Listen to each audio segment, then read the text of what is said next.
السلام علیکم پیارے بچوں، مجھے امید ہے کہ آپ سب خیریت سے ہوں گے۔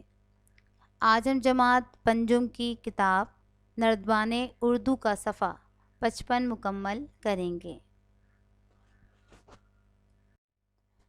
پیارے بچوں، آپ نردبان اردو کا صفحہ 55 دیکھیے۔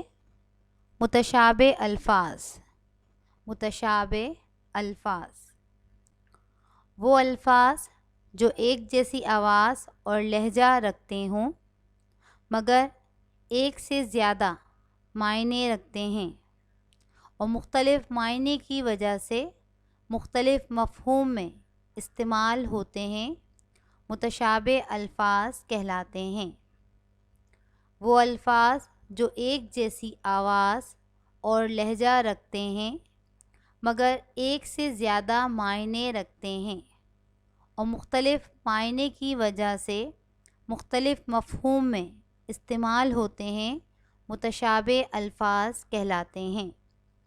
یعنی وہ الفاظ جو لکھنے میں ایک جیسے ہوں، بولنے میں ایک جیسے ہوں، یعنی ایک جیسی آواز رکھتے ہوں، لیکن ان کے معنی ایک سے زیادہ ہوں، یعنی معنی ان کے الگ الگ ہوں، اور پھر معنی کے لحاظ سے وہ الگ الگ جو ہے استعمال ہوتے ہیں، یعنی مختلف جملوں میں الگ الگ استعمال ہوتے ہیں، متشابہ الفاظ کہلاتے ہیں۔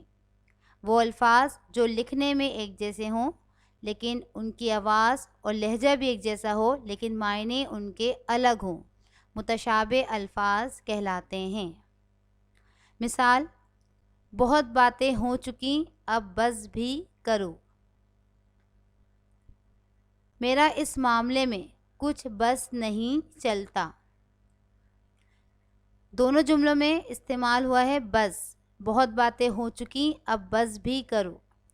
بس بھی کرو یعنی کہ اب ختم کرو، جو باتیں ہو چکی اب ختم کرو۔ نمبر 2، میرا اس معاملے میں کچھ بس نہیں چلتا، یعنی میرا اس معاملے میں کوئی زور نہیں چلتا۔ دونوں الفاظ بس ایک جیسے لکھے ہوئے ہیں، آواز بھی ایک جیسی ہے، لیکن ان کے معنی یہاں جملوں میں الگ الگ ہیں۔ ان کو متشابہ الفاظ کہتے ہیں۔ پیارے بچوں، اب ہم نردبان اردو کا صفحہ 55 کی مشق کرتے ہیں تاکہ آپ کو متشابہ الفاظ اور اچھی طرح سمجھ میں آ جائیں۔ پیارے بچوں، آپ نردبان اردو کا صفحہ 55 دیکھیے۔ درج ذیل الفاظ بھی ایک سے زیادہ معنی رکھتے ہیں۔ ہر لفظ کو دو مختلف معنی میں استعمال کر کے جملے بنائیے۔ درج ذیل الفاظ بھی ایک سے زیادہ معنی رکھتے ہیں۔ ہر لفظ کو دو مختلف معنی میں استعمال کر کے جملے بنائیے۔ یہاں آپ کو کچھ الفاظ دیے گئے ہیں، آپ نے ان الفاظ کو اپنے جملوں میں استعمال کرنا ہے۔ نمبر 1، ہار۔ ہار یعنی ہار دیا گیا ہے، یہاں پر دونوں کا لہجہ یعنی کہ تلفظ ایک جیسا ہے، دونوں لکھے بھی ایک طریقے سے لکھے گئے ہیں، لیکن دونوں کے معنی الگ الگ ہیں۔ ایک ہار ہوتا ہے جو ہم کھیل میں ہار جیت ہوتی ہے، اور ایک ہار ہوتا ہے سونے کا ہار یعنی زیورات میں پھولوں کا ہار۔ تو دونوں ہار جو ہیں وہ ایک جیسے طریقے سے لکھے گئے ہیں، لیکن دونوں کے معنی جو ہیں وہ کیا ہیں؟ مختلف ہیں۔ تو آئیے ان کا جملہ بناتے ہیں۔